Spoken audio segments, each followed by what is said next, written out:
There we go. And now we're live. What's up, everybody? Welcome to another episode of This Week in Real Estate. I'm your host, Ray. And we're broadcasting on YouTube, Facebook, Instagram, and of course over on Clubhouse. Thanks everyone for joining the show. If you're watching live, you can comment. I can display your comment. What's up, Julie Moon? Thanks for coming in. Christina Smallhorn says, hey there, Ray. So good to hear from you. I'm now in Pennsylvania, girly. Welcome to Pennsylvania. Are you still doing real estate over there, Christina? You doing the whole restarting your real estate career in Pennsylvania? But if you comment, I can display your comment. We can talk about your comment. You can also join us on Clubhouse. I created a bit.ly link for that. So if you want to add your voice to the show here live today, you're more than welcome to. All you have to do is go to bit.ly/REN Clubhouse, all lowercase. So you will see the live group there. It's the only one in the house. So feel free to join it. Add your voice to the podcast. You can raise your hand, come up. If you've got a bio, the moderators will let you up there. Yeah, she said the same way I've been doing real estate here in PA. Yeah. I figured.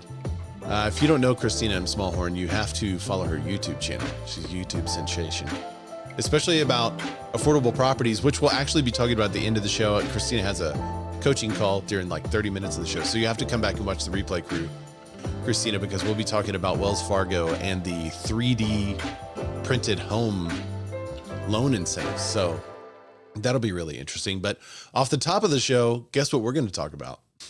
I bet you all can guess, because you probably all already know that Zillow and Compass are in the headlines yet again. We left the show last week with a request for an injunction that Zillow had made to basically say that Compass has to reinstate its listings to their feed. So they could not pull their listings from Zillow, and MRED, the MLS that was working with Compass, could not pull their listings from Zillow, pull Compass's listings from Zillow because of the dispute they were having. So it looks like the judge orders MRED to restore Zillow's Chicago listing feed. Now, this is interesting because a lot of times in these situations, if it's an obvious win for one side or the other, the judge would not usually rule. Like, let's say it's an obvious win for Compass, then the judge may not reinstate this. If it's a less obvious situation, they could reinstate it. Or if in the judge's opinion, it's more obvious that Zillow is in the right, then they would reinstate it. So this is what Zillow said about the ruling. Today's ruling is an important first step for the Chicago homebuyers and sellers and agents who have been harmed by a coordinated scheme between MRED and Compass to reduce transparency in the housing market. In the middle of a housing affordability crisis, powerful industry players colluded to hide listings, suppress competition, and steer consumers towards a single dominant brokerage. The court immediately recognized what was at stake, not just for Zillow, but for every person trying to find or sell a home across Illinois and beyond. We will continue to fight to ensure this anti-consumer conduct is not allowed to take root permanently. So again, this is a temporary injunction. The MRED, that's the MLS that Compass partnered with, they responded by saying the central issue remains unchanged. Zillow wants to benefit of receiving MLS listing data while reserving the right to discriminate against certain lawful listing sellers and brokers whose marketing strategy it disfavors. I 100% agree with that. The court's ruling makes clear that Zillow cannot ignore the license obligations that MRED's reasonable rules benefit all participants in our cooperative marketplace and undermine the value of the MLS. So this is interesting. Compass CEO Robert Refkin took the judge's ruling as a win for Compass. So you'll see this happen too. A lot of attorneys will do this, where they'll lose. Like you may have seen this in the Blake Lively, Justin Baldoni. If y'all are court junkies and see that, you saw that basically Justin Baldoni won all the things, and Blake Lively came out and said, it's a huge win for us. So you will see people who win or lose something in a lawsuit or in an injunction like this come out and say, this is a big win for us. It's just part of the strategy. But he says that private listing network wins, Zillow ban lose. He says today a federal judge ruled that Zillow cannot ban our sellers' listings. Every MRED listing Zillow banned has to go back up, and Zillow cannot ban any MRED listings going forward, inclusive of PLN listings. So that's an interesting twist on it. Zillow's own attorney said the ruling gave them nothing. Why was Zillow fighting so hard to ban listings? Because they want to control how sellers and their agents market homes. The judge's ruling will reverberate across the country and will eliminate Zillow's ability to ban listings. So was this a Jedi mind trick that they used in order to get the listings back on? That's wild. If this was intentional, if they said, hey, I know what to do. Zillow is banning our listings from their service. And because they're banning our listings, we need someone to intervene. So what we're going to do is we're going to pull our listings, because if neither party can ban the listings, then it's a win. Christina Smallhorn says, I don't think I'm understanding what's happening. Why should any brokerage be forced to be on Zillow? I 100% agree with you. That is my biggest gripe currently. Nobody should be forced to use Zillow. And if I have clients that don't want to start with Zillow, and I don't know that Zillow should be able to ban an entire brokerage's worth of listings or suppress an agent's listings. You remember what we talked about last week. It came out to where Zillow had a strategy paper on who to sue and when, and the public's perception of the lawsuit, how it would work. And one of the major issues that I had with it is that they were trying to get agents to reconsider what brokerage they're with. They were trying to get sellers to reconsider what agents they sign with based on the marketing plan that those agents are coming up with. And they're basically trying to force the hand of everyone to participate with Zillow, which makes money off of those same listings. That's like every car for sale has to be on CarMax. Correct. Yeah, that would be a great comparison. Every car that's for sale has to be on this one car website. And if not, then they're going to sue. And win. Yeah. Well, this is just an injunction. But, yeah. So what an injunction does is it, before any argument is basically heard from the court, an injunction will look and say, if this party is telling me everything that is true, then would I reinstate this? And if the answer is yes, they would reinstate it. It's not making any kind of judgment on the ruling. However, you will see that, some courts deny an injunction because they can clearly see, like, well, everything they're telling me, if it was true, it still wouldn't make a difference. So I'm going to deny this injunction. It gives the argument some credibility. Correct. Christina Smallhorn says, just make a NAR MLS, then Zillow is not a thing.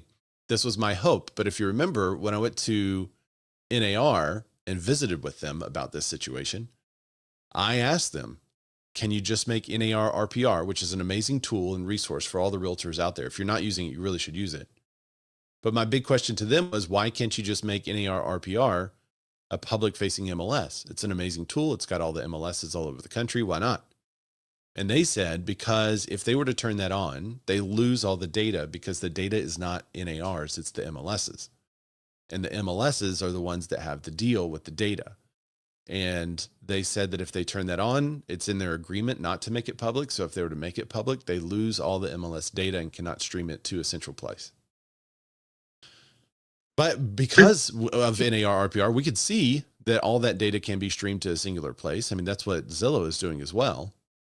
But it has to be, if there is a national MLS, it's going to have to be an MLS that says, hey, we are a national MLS, just like MRED did. I don't think it's going to come from NAR. I mean, I think it's going to come from brokerages that don't want to deal with the BS anymore. Yeah, I can see Compass and Real Remax Group and Keller. Well, actually, I can't see Keller taking place in this, because so far they've been very on the side of Zillow, even cozying up to Zillow and making some deals. So I don't know if they would let those deals go or not, but I could see 2 or 3 of the biggest brokerages coming together and say, hey, we're going to put all of our stuff on this feed, not necessarily exclusively, but it's going to be better. It's going to serve better. All the real estate agents are going to get their own leads. All the brokerages can determine how to distribute those leads. I can definitely see something like that happening where they get together and create their own system. Or where somebody like Compass buys an MLS and then takes it national and then just lets other agents use it for free for a while. That's always that, like, hey, you could post everything on for free right here and we'll market it. We'll put it out there. And they do a great job of marketing it. And then they're like, okay, now it's $100 a listing. Okay. It's hard for me to use any kind of tool that's owned by another brokerage. That's why I don't use Dotloop, because it's owned by Zillow. I don't use Showing Time because it's owned by Zillow. And Zillow is a competing brokerage in our marketplace. So it's hard for me to use a tool owned by another brokerage. So I would, if it's just owned by one party like Compass, it would be difficult for me to bend the knee there and say, okay, I'll put all my listings on your, Compass MLS.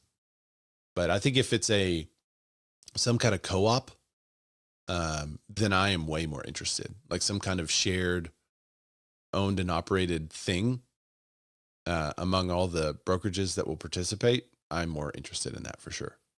Christina says I won't use Dotloop. Yeah. Dotloop is crazy. You're basically giving all of your clients' information over to Zillow. Like, it's absolutely insane to use Dotloop. And even if it's like, well, the data is anonymized, they don't really know that it's Sally Joe. Well, no, but let's say if it is, I don't know that it is anonymized. They've said it is, but if somebody hits a wrong button, all that stuff is in their system. But then they have all the data. They know what properties are selling where, they know what zip codes are hottest, and then they can target those and be a competing brokerage in your marketplace from your own data. And it's absolutely insane. Christina says, own your own stuff. Try not to be tied to a third party. Yeah, as much as possible. The real brokerage back end stuff is incredible. And I will always put the stuff in there. I mean, we have to, in order to get paid, you have to put your stuff in there. But the data that I can pull out with my own API calls is awesome. Like I made an entire dashboard looking at deals and sources, and I have my team broken up into 2 pods. And so it can use the API calls to like show the different pods. And I wonder if I can display. I don't know if I've shown y'all this ever. I'll see if I have the screenshot. I blurred out the screenshot because it has, I don't mind sharing my numbers, but I don't want to share my team's numbers. I don't have their permission to blast their stuff everywhere. Oh yeah. All right. Here's a blurred version of the dashboard that I was able to make with, and this is why your data is important. Hang on. Let me go to here, and I have to remove this, and then hang on just a second. But this is why it's really important to own your own data, because then you can do things like this with just an API call showing everything that I need to see. All right, here it is. Boom. So it's like own your own data and national MLS seem like such smart, simple things that we should just be doing. Yeah. Why does there have to be so much drama behind it? It's crazy. Yeah, it seems super, super simple. But here's what it looks like with the total volume and total GCI, and you can see the numbers across the top and how it compares to this year to date versus last year to date, which is interesting. Like we're 30% down on year to date closings, but we're 17% up on volume. So that means we're selling more expensive homes, which that's kind of interesting. And you can see our source data here. The source box is new, so we just started filling that in, but you can see year to date, like 85% are unknown. That's because we didn't have that box yet, but we just got that box. So we're starting to fill that in. So that'll be data that's more useful for next year. And you could see, I asked ChatGPT to anonymize this a little bit. So you could see my team name, but our faces and stuff are jumbled, and so are all the numbers. But you can see the different pods, and I can see how they rate. I can see me versus my team, which is always fun for me. But that's just with a simple API call from Real Broker. And so this is what I think that's cutting edge. I've never seen another brokerage say like, hey, we store all your data, but you could do with your data what you need to. And we're going to give you the tool to do that. Here's your API. So I think that's the future. I think we have to do that. All right, let me get to some of these comments there. Christina says, because people with bigger pockets than us want to give over our data. Yeah, for sure. Why is this view messed up all of a sudden? I don't know what happened to my view, but it definitely messed up. I have a really cool overlay and everything that was working great. And now it's less great. Okay, there it is. I don't know what happened. All right, anyway. Christina says, because people with bigger pockets than us want to give over our data to make them more money for doing nothing. Sadly, 100% correct. And you would think with all the data centers and everything, people would realize that Zillow is a data center. If y'all don't want data centers in your area, why are you using Zillow? Okay, good. Overlay looks good. I'm messing with, so they have it has a couple of custom things you could do with the overlays. I'm really liking it. So it's a news show. So I'm kind of, it's a nod to news with newspaper headlines, like ripped from the headlines type of thing. Anyway, I got more to come. All right, let's go to the next article because it's also about Zillow. Zillow Compass take listing fight to social media, Chicago billboards. So this was an interesting move, and it happened right as all of the listings came off of Zillow that Compass had. And you really kind of saw how much they dominated that area because he was even posting like maps showing how many properties were now off. But here's I guess it's a faux billboard. It says Zillow doesn't have all the listings, and all is in red. And it says listing not found with a little listing icon with a line through it. And then it says at properties, Christie's, search at properties.com. So it's a campaign post, I guess, that they're doing, trying to advertise like, come to atproperties.com to see all the properties. Now, what's interesting is any real estate company that feeds their property to an MLS and IDX feed would also be listed on atproperties.com. So, let's see. Meanwhile, Zillow has been running paid ads on Instagram, telling agents that MRED cut our access to your listings while promoting its Be on Zillow direct feed program. A Be on Zillow direct feed program. This is what that is. Ensure listings stay on Zillow. Step 1, fill out and sign the listing feed agreement. So, and then step 2, connect your listings to Zillow Group via MLS Grid. Register online. Add a vendor recipient. So I don't love this fight. I love what it could mean in the future for us, as maybe we could get more control of our data back. I'm not saying it just because I'm there, but I do like the position that Real took. I don't like the marketing around it. Real Broker said, our listings will still be on Zillow to benefit the sellers, whatever. I don't love that marketing because it doesn't benefit all sellers. But if you look at how they said it, they said for sellers that want to be on Zillow. So I thought that was a good way to cover it, because you're basically saying, sellers, if you want to be on Zillow, we can put you on Zillow. If you don't want to be on Zillow, we don't have to put you on Zillow. But that is also what Compass was saying. But because of the private listing network, because they've pulled listings, etc., that's what caused the fight. So if more clients of Real Broker started saying, I don't want my listings on there either, then I think that could cause the same fight for anyone. That's why I think it's an important fight for Compass to fight, because we're all in that boat. If you have a seller that says, I don't want my listing on Zillow, but I want it everywhere else, and you obey that seller, Zillow in their paper said that one of the things they could do is suppress your other listings. That doesn't seem fair, because you're following what your clients want you to do.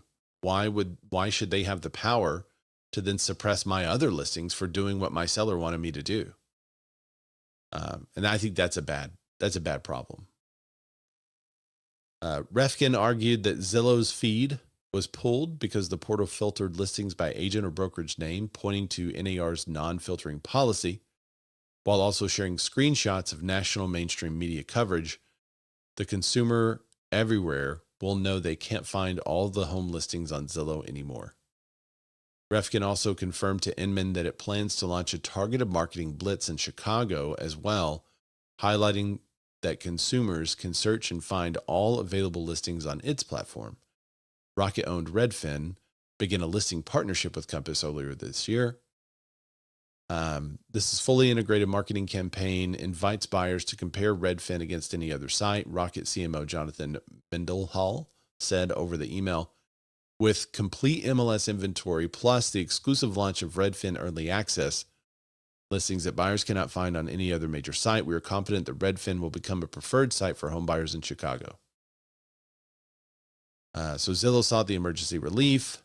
The court fight could still change the facts on the ground quickly if particularly Zillow wins the emergency relief, which they did. Now, I think because they won the emergency relief, I don't see any stop to the marketing campaign. I think they're going to still go through with the whole marketing campaign, but we'll see. So we talk about all the different angles of everything every week, and I'm always trying to solve a problem. But you just said something that makes me think that nobody wants a problem solved. They want to have this differentiator for their brokerage. Yeah. Or else wouldn't we be trying to solve something instead of fighting all the time? Well, I think the differentiator right now, they're using this, but I think they have plenty of differentiators that they could use in the future too. So I don't think they're like leaning on this because they have to. I do think they want to. I agree with you. I also think Zillow wants to solve it because Zillow wants everyone's data regardless of what your seller says, regardless of what you say. They want your data because that's their business model. And it's a huge risk for them if there happens to be an entire MLS that refuses to send the data to Zillow. They basically lose that market. It took them forever to get into the Houston market because that local MLS had a public-facing MLS that a lot of people used. But now they are more prevalent in that market because they could get in and they could get the feed and they could get the marketing. So I think Zillow wants it solved. I don't think Refkin cares. I think for them to have a differentiator that keeps them out of court is probably why they would want it solved, because the court fees, but it's a cost of doing business for them. And they've probably already calculated how much all that stuff's going to cost and are fine with it. So, I think propping up Zillow as the bad guy is helpful for them, and Zillow propping up Compass as the bad guy is helpful for them. But I think lost in all this is consumers that say, I just want my listing on Zillow. If you're a consumer right now and you want to list with Compass, you're going to be worried that if you want your home on Zillow, you're going to be worried that it's not going to be. If you are a consumer right now and you want to list with Compass and you don't want your home on Zillow, then you're going to be worrying with Zillow. You don't want them to win because you want to be able to keep your home off of Zillow, market where you want to market it. Christine has a good question. She says, curious what clients don't want to be on Zillow. What's their motivation? So the 3-phase plan that Compass has is that properties start as a in-house network / private listing network where their agents have access to it. And they want to open that up to where other agents can also have access to that private listing network. Then they want to go coming soon or pre-market. And then they want to be public. And when they're public, they do want to be on Zillow. But it's those statuses prior to that.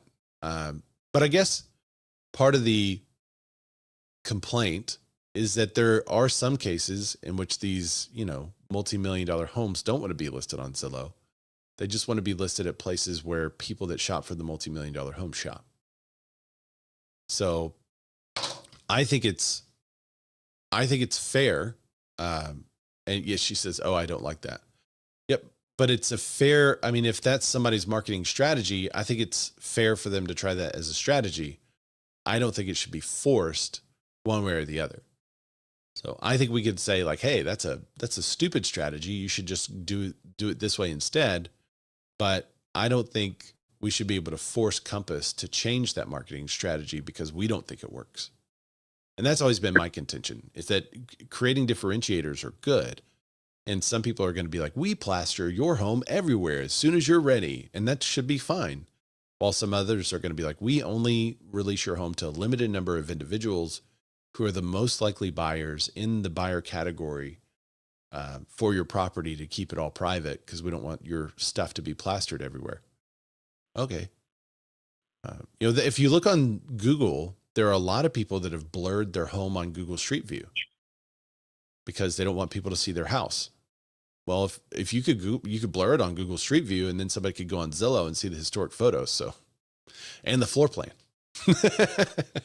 So it just depends. Jack, what you got?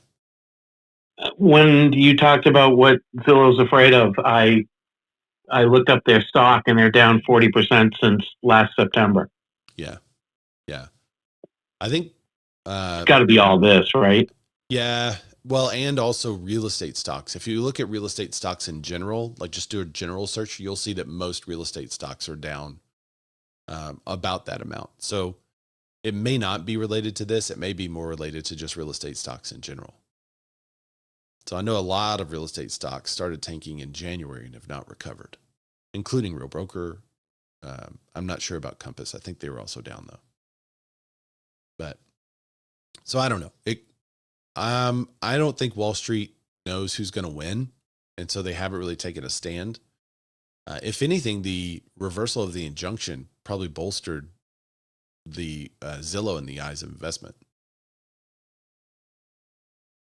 Oh, Matt Lamar said, I heard most people are blurring their homes because home security experts were recommending it. Yeah. Well, yes. And I know some people that work for the government that blurred their home for that reason, but they're agents, FBI, IRS, and CIA and stuff like that. So they blur their home all the time. What I did think was interesting is once you blur it, it can't be undone. I looked into blurring my home just because I was curious. And it was like, if you click here and blur your home, it can never be undone. But what about if a new person owns it? Can they unblur it? I don't think it is. Matt said, you can't see my Porsche from the street, but everybody knows you got it though. I mean, one of the Porsche is like being a vegan or CrossFitter. You got to tell everybody about it, right, Matt? That's right. But it may not be here. You'll never know. That's true. Yeah. Once, what was funny is the FBI guy that listed the home for sale. It became an issue because he had blurred his home, and we had it. Of course, we had it listed online and everything was out there. They had already moved, so that was once they move, sure. But then I would have agents, and they're like, I'm looking at Google Street View for this house and I don't see it. I'm like, yeah, it's the big blurred spot.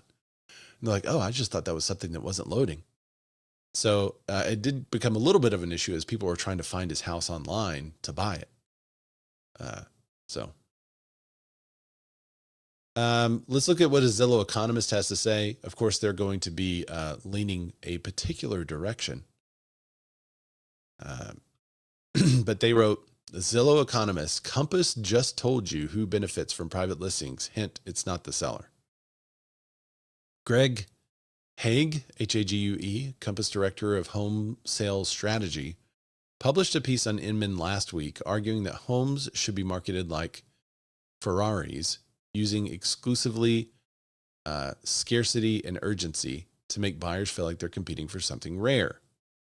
He wrote this in the middle of the worst housing affordability crisis in the nation. Well, I don't think he's talking about like a $200,000 home, but let's keep reading. The Ferrari pitch sounds clever until you remember that a house isn't a luxury car. Housing is necessary, not a luxury. And it's the largest purchase most Americans will ever make. Can we argue that some homes are luxury? And maybe not every home should follow the Compass strategy? Is that Can we parse these two arguments? Private listings take that purchase and strip away two things that protect buyers and sellers: open competition and price transparency. That lets the brokerage nudge both the buyer and the seller towards the deal that pays the biggest commission. The brokerage is creating that scarcity on purpose, and the people who end up paying for it are the ones who can least afford to. This is painful. I don't. Matt LeVar said Ferrari is getting roasted by Porsche and Lambo online right now for their new model. It's like a Tesla wannabe. Oh no, I haven't seen it. It's bad. It's bad. Oh, no. Upon doing some more digging, though, it does look like even once you change hands on ownership of the home, that still won't unblur it. That's what I thought too. Yeah, which is strange because, I mean, all the other sites, like, it's not just Google, it's Apple Maps, Google Earth. I mean, there's a lot of other sites that use that, imagery. Yeah. But it seems like that would be a personal choice. It should, but if I guess that means that eventually everything will be blurred. Yeah, someone just needs to sue someone over this, so it'll remove the idea, I guess. This Ferrari is terrible. Look at this, bro. It's so ugly. That is so bad, and it does look like a Tesla. The corporate accounts from Porsche and Lamborghini are having a field day. Oh man. Yeah, it is ugly. It looks like a mix between a Tesla and those new Kias. Yeah. I mean, which is not good. No, not Ferrari. It's not a Ferrari. As a Ferrari fan. A Ferrari needs to be wide, low, and loud, and that does not look like any of them. I could just hear that backing out now. That's the second coming of Jesus. Yeah. I haven't seen an electric vehicle that I like. Period. Oh, go Google Porsche Taycan. You'll like that one.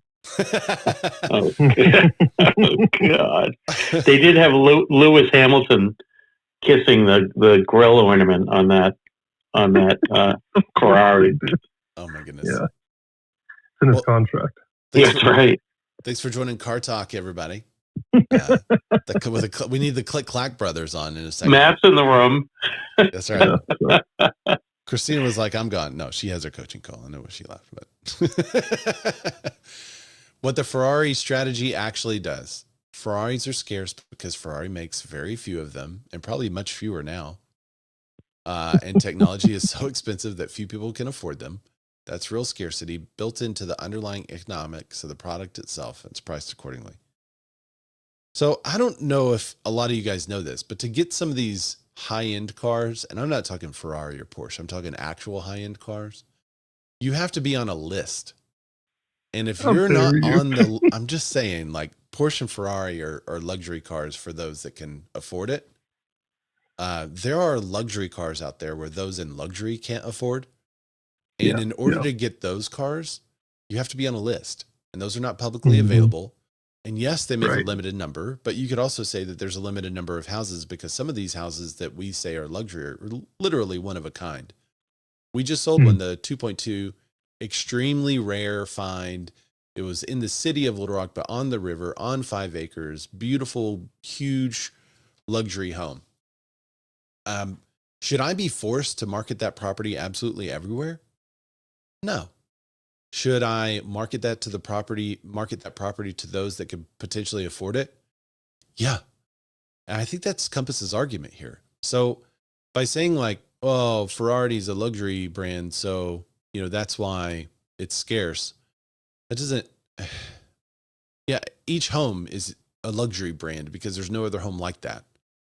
But not each home is priced in luxury, right? So, well, not to mention you add location in and then it becomes a whole different luxury. Yeah. I mean, there's a whole different perspective on luxury, right? I mean, you can drive a car anywhere. Also, it's appreciating. And most Ferraris are not appreciating. They're catching fire generally. So, go get the luxury home in Little Rock. Yeah, go get the luxury home. Well, yeah, and if you take this luxury home, Okay. You take this big, beautiful $2.2 million home that we sold in 24 days at list price, by the way, multiple offers.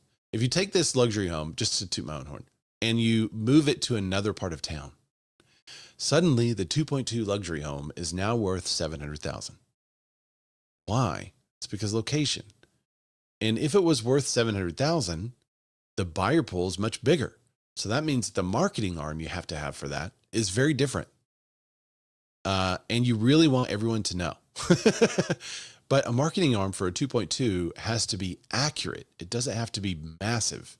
Because if I just spend a lot of money to send that property everywhere, the only thing I'm doing is allowing more and more people to see inside of somebody's private residence. Just because someone has a home for sale doesn't mean that it has to be fully public. So I think that's Compass's argument. So this, I'll read a couple more quotes from this because I did have some marked here to pull out. But it's an insufferable retort that is not analogous in any way to what is actually happening in the marketplace. He says, why the Ferrari argument misses. The Compass op-ed treats broad market exposure as a liability, something that makes a home look stale and undifferentiated. But what the op-ed calls staleness is actually price discovery, the process by which genuine competition establishes what something's worth. So they're basically pegging value to the exposure of the home. So this is great for those of you who are out there that may be in listing appointments today and you have a really good marketing plan. One of the things you could say is that even Zillow believes that you can't fully know the price of the home until it has broad market discovery. And by doing that, supposedly it is better for the seller. What I actually think Zillow is arguing is that it's better for the buyer, which means it's not as good for the seller. So with their own argument, Zillow is saying with broad market discovery, it could tamp down the price. Well, that's not good for your client. If your client is the seller, why would you want that to happen? We represent the seller. Okay, for a buyer, yeah, hey man, get it out there so we can see that it sits for 30 or 40 days and I can give you a lower price. So Zillow is basically making the argument that Compass is making. They're just on the opposite side of it. And I think I said this last week. If you look at Zillow's argument like a buyer and you look at Compass's argument like a seller, then you'd be forced to go with both, right? Yeah, we want more exposure for the buyers because it benefits the buyers.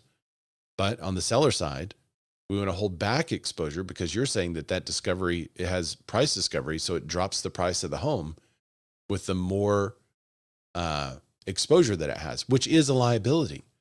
What you're saying in this article, it's not a liability. So you can't have it both ways. You can't say, well, it's the only way price is discovered is with broad marketability, and that tends to help buyers. What? You can't say that it's not then a liability because it costs the sellers. It does. You're saying it costs the sellers. They go on to say markets with more participants and more information produce fairer prices. Markets with restricted access and insider information produce prices that reflect who has the connections and not what a home is worth. And then he goes into what economists say about it. So I think it's an opinion. We don't do many opinion articles, but it was a retort to what Compass said, and we did cover the Compass opinion on there. So I wanted to cover what Greg Haig said. I can't think of I was thinking about this yesterday. If I was Zillow, what would be the best argument that I could make? And in its current positioning as a company, I'm hard pressed to find an argument that benefits Zillow and convinces real estate agents that they are good, and convinces the consumer that it's good. Because if you're a National Association of Realtors and you fight for property rights, one of the things you should be fighting for now, NAR, is the right for a seller to dictate where they want properties listed. And if a seller has that right, then no one should be forced to put their home on any product out there. Every agent should say, yes, my seller gave me permission to put it everywhere, or no, my seller did not give me permission to put it everywhere. They want me to put it here, here, here, here, and here. And that should be the listing agreement with a whole big line of other. You just list the other places that they want it or don't want it. I believe that is the best way to show what the seller is agreeing to, that it is a marketing plan that the seller and the agent have agreed to. And that's the only way that you could, in my opinion, protect the seller. And I think NAR has to come out and support that. What I don't think NAR can support is forcing sellers to list their property on Zillow if they don't want it on Zillow. So I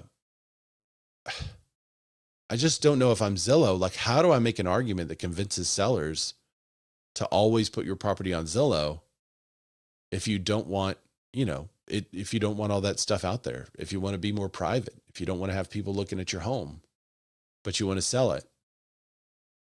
I can't think of a good position with their whatever they're saying currently. Anyway, I'd love to hear your thoughts.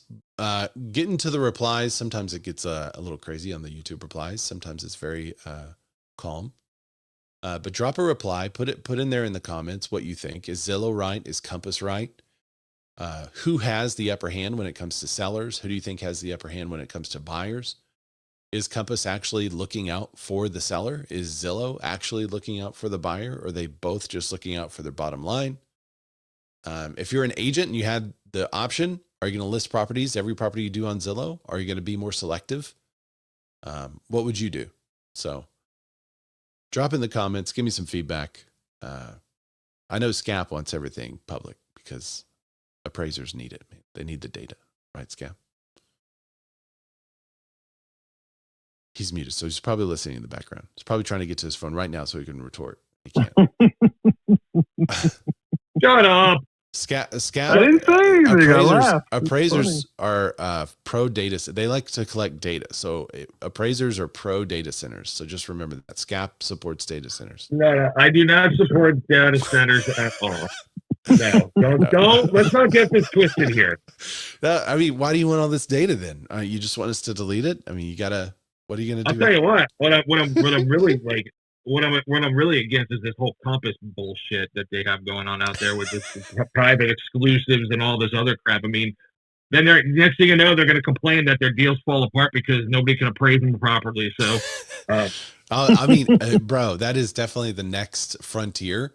Is when you have some exclusive data and some public data, you're gonna all of a sudden hear a lot of pushback on appraisals. I guarantee it. I mean, you're going to use all what's public, which is what we have to use, and then I can just see it right now that nice exclusive agent, throwing a hissy fit saying, "Here's a billion different other sales that we had hidden from you for the last 6 months." Hey, they provided you the data. Yeah, but after they threw a hissy fit. I have to say, though, but if you start your own database online, SCAP, then you could help all of us. Do you think I got time to start my own damn database? Do you think I have that much time? Ray, you had to open this up. Everything was going just fine. You could be scapsdatacenter.com. Yeah, no, I don't think I need to be doing that. We're gonna put that on the side of his golf cart.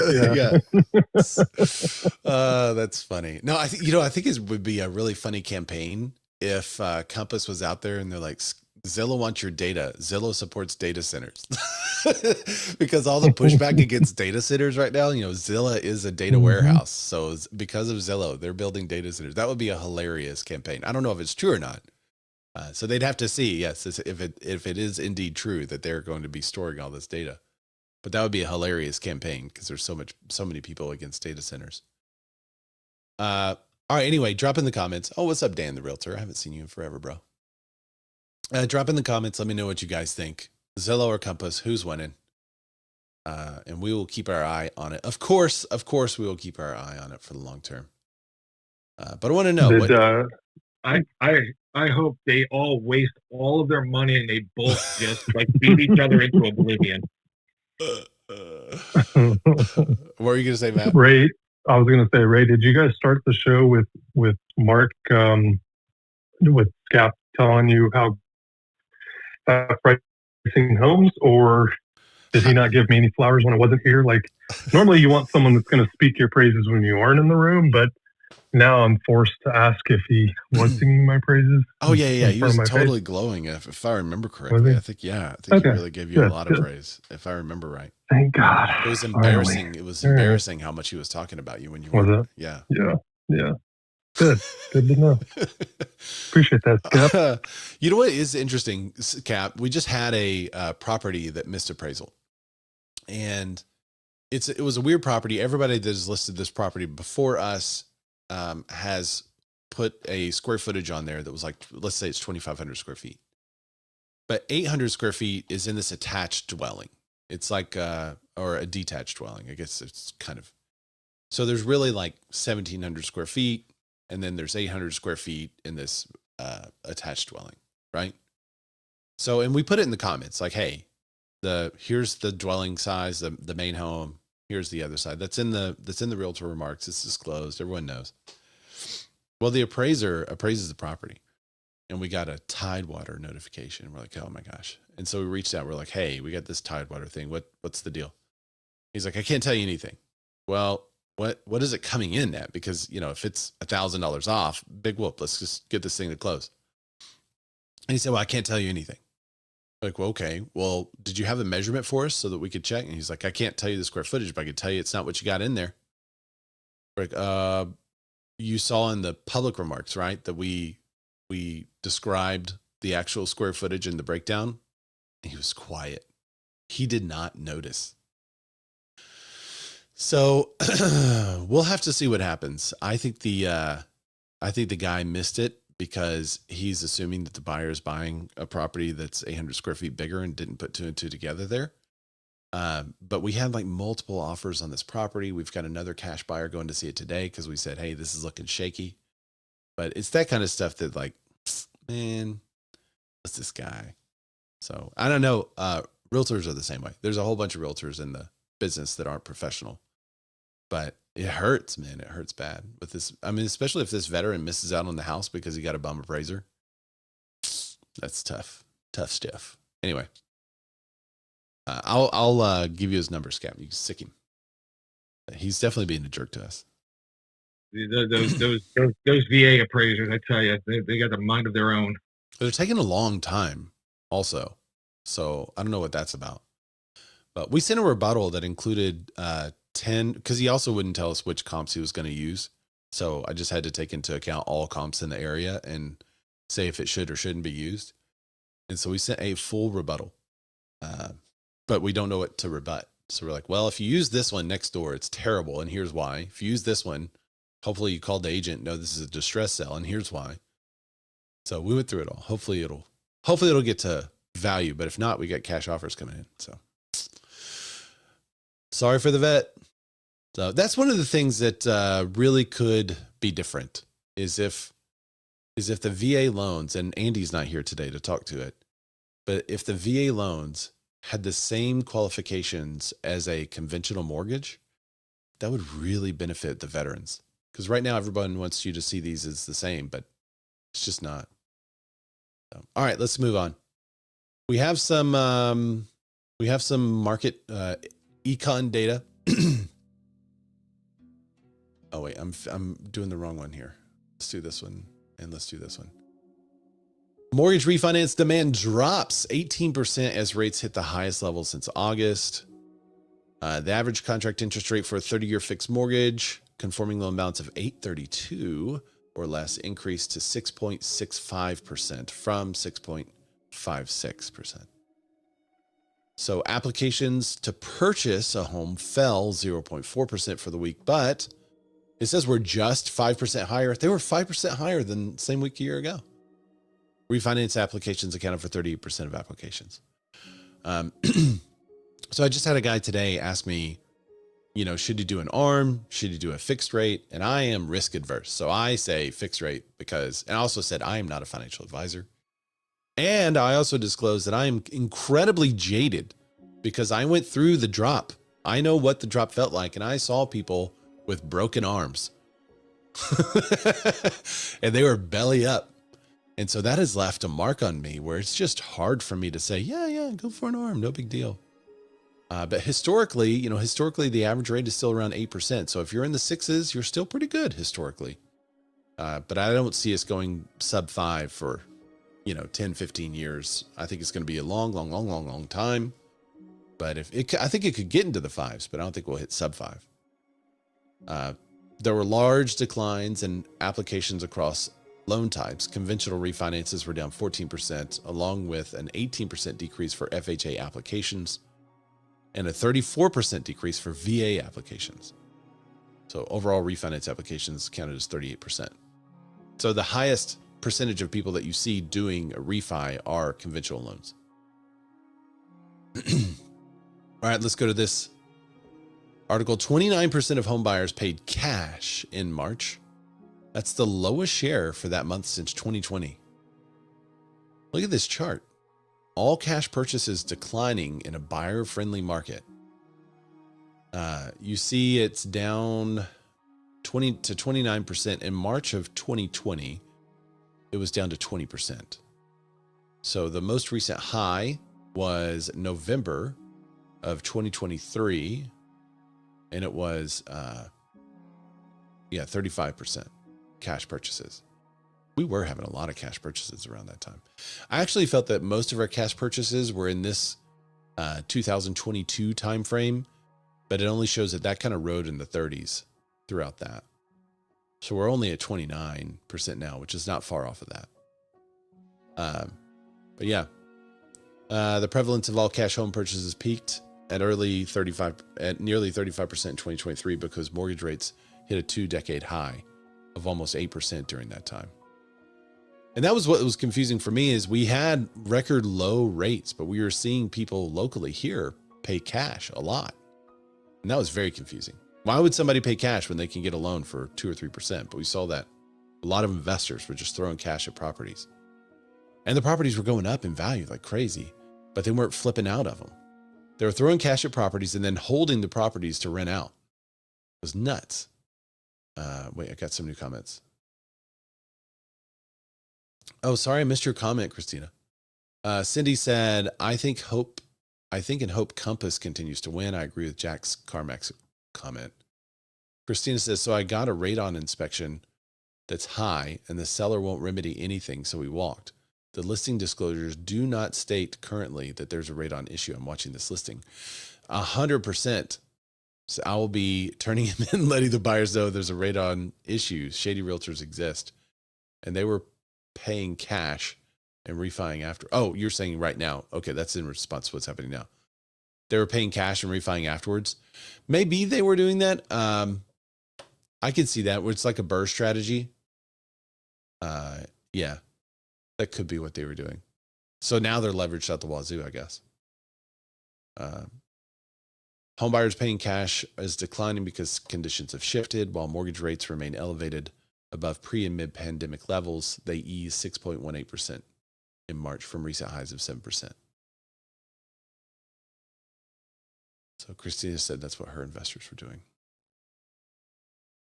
I have to follow up. I think a lot of ours held them in cash, but I'm wondering now, it's been like 4 years. The income needed to afford a home declined for the 7th straight month. Yay. Why is this out on the news? You would think this is like more newsworthy, right? That the income needed to purchase a home has actually gone down. Americans need to earn $116,780 to afford the typical U.S. home nationwide in April. That's down 2% from $119,191 a year earlier. The income needed to afford a home peaked at $122 in mid-2025. But let's rewind all the way to the pre-pandy. The income needed to purchase a home. Wow, this hurts. The income needed to purchase a home January of 2019 was $61,812.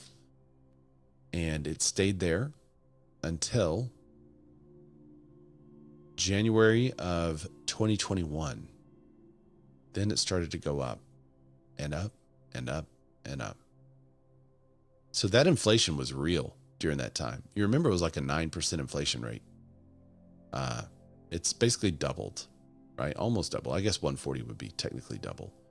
But from 64,000 to 116 now, 116,000.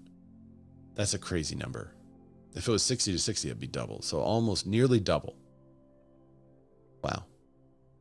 The estimated median household income was up $87,599. That's 4% year over year.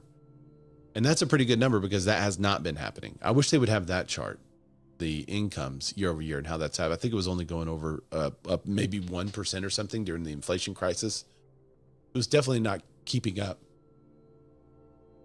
Your income has to go up 2 to 3% a year in order to keep up with just basic inflation.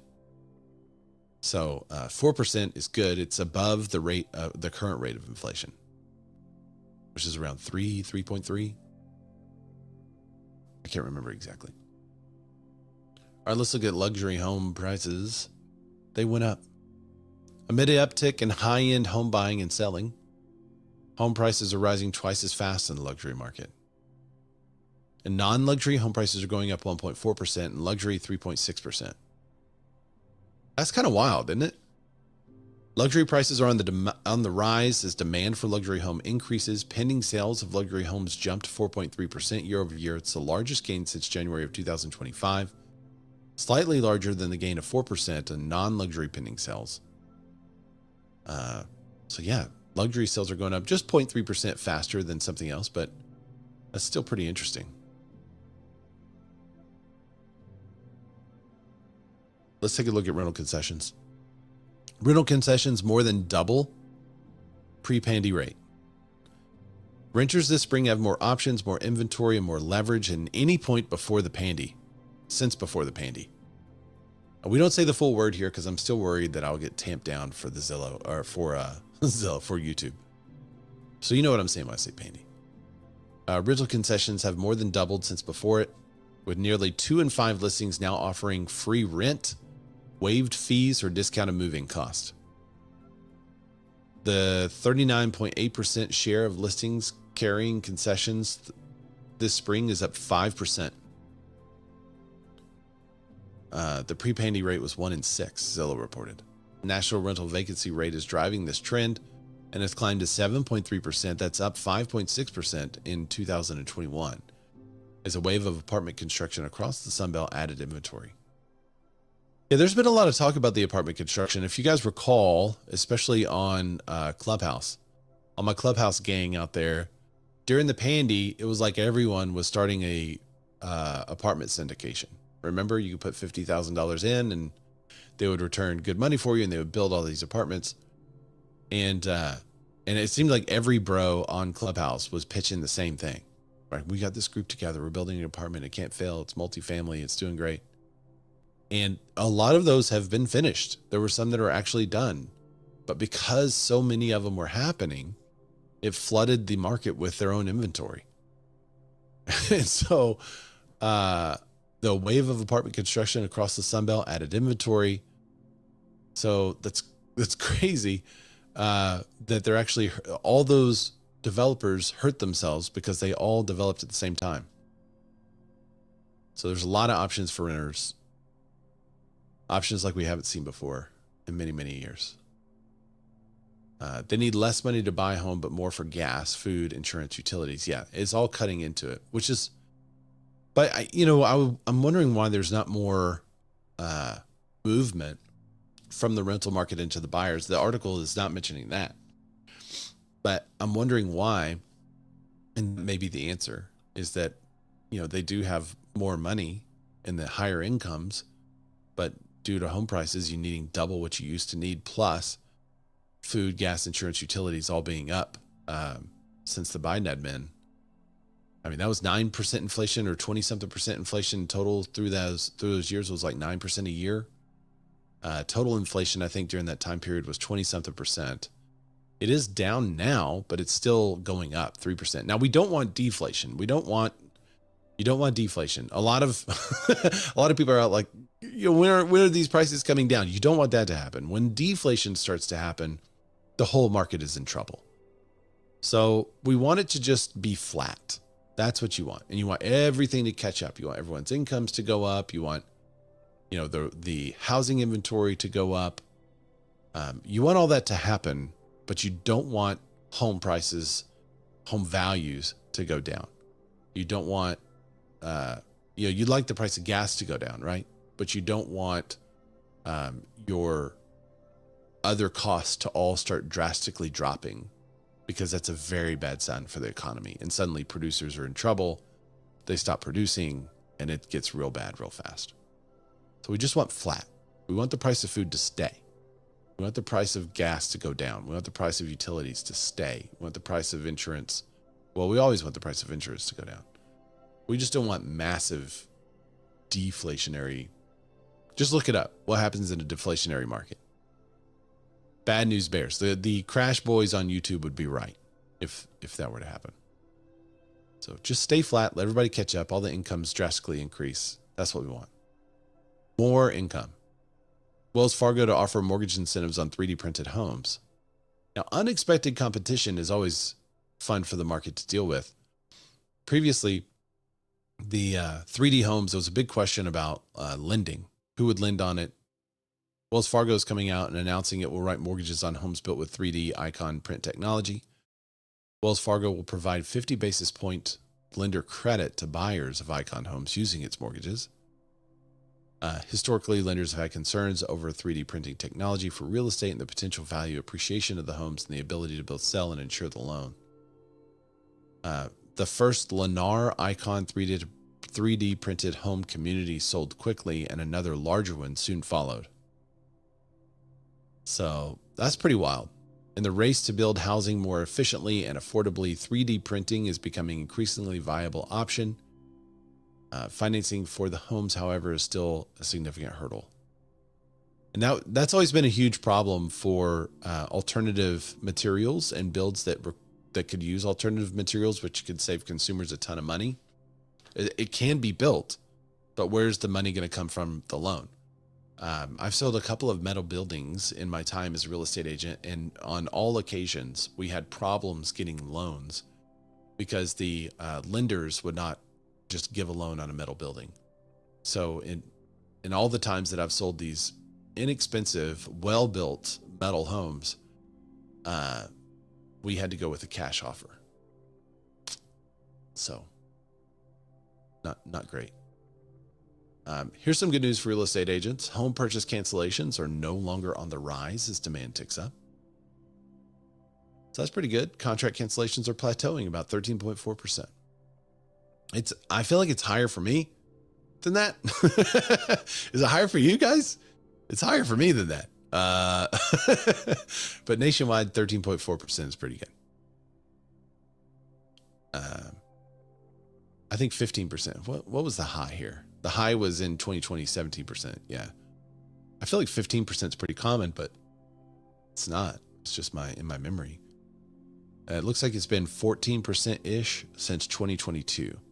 And now it's gone down to 13.4. Pre-pandemic, it was around 12%. And then in 2012 and 13, it was hovering around the 8-9% range. For the audio listeners that can't see the chart, it's a good chart. All right, two more articles. Pending home sales slip for the first time since early April as mortgage rates climb. U.S. pending home sales fell 1.1% for a week. Let's see, what was it year over year? Additionally, mortgage purchase applications had declined. This was last week. I think it was last week. Was it May 21st? Yeah. Where's the year over year number? I'm missing it. Well, maybe it's not in here. Yeah, I guess it's not in here.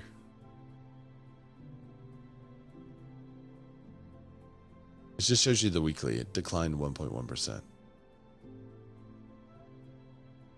This was last week also. The new listings declined 0.2% week over week. 0.2% is I mean, we could just call it flat, right? Let's call it flat. All right, and lastly, I thought this was really interesting too, and a shout out to my Canadian friends who aren't on the show today. So we'll have to, everybody tag Olivier and Justin. 2026 Q1 International Demand Report. Miami dominates, Los Angeles fades, and Canadian buyers cautiously return to the U.S. housing market. You remember when the Canadians were like, we'll never buy U.S. goods again. and they're here. They're buying property again. So here are the highlights. In 2026, international home shoppers made up 1.6% of online shopping demand. International shoppers flocked to Miami, 10.3% of international demand, followed by New York, 4.7%, and Los Angeles, 4.6%. International interest in Los Angeles has declined steadily over the past 6 years, with traffic share falling from 7.9% in 2020 to 4.6% in 2026. The retreat spans for buyers across different continents, with Dallas, Miami, and New York City emerging as the primary alternative. Canada remains the top source of international online home shopping traffic to the U.S., accounting for 37.8%. That's 20 in 2026. That's up from 34.8% in 2025. Yet still well below the 41.8% recorded in 2024. So that was, I guess that was fleeting.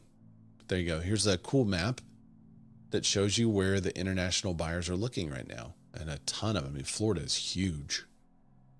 Florida is absolutely gigantic. And then California would be number 2, I would say, on the states list.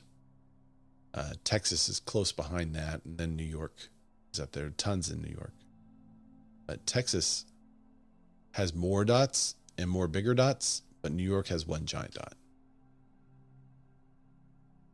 So there you go, guys. That's all I got for today. I would love some feedback on the show. If there's an article that you wish we would have covered, but we didn't cover it, please let me know what that is, because I can always add it to the rundown for next week. And part of the show is always built by you. So I love hearing what you guys think. And if I missed something, let me know what I missed. And I also want some feedback. Do you like the overlays? Is it too much? Do you hate it? Do you want a different theme?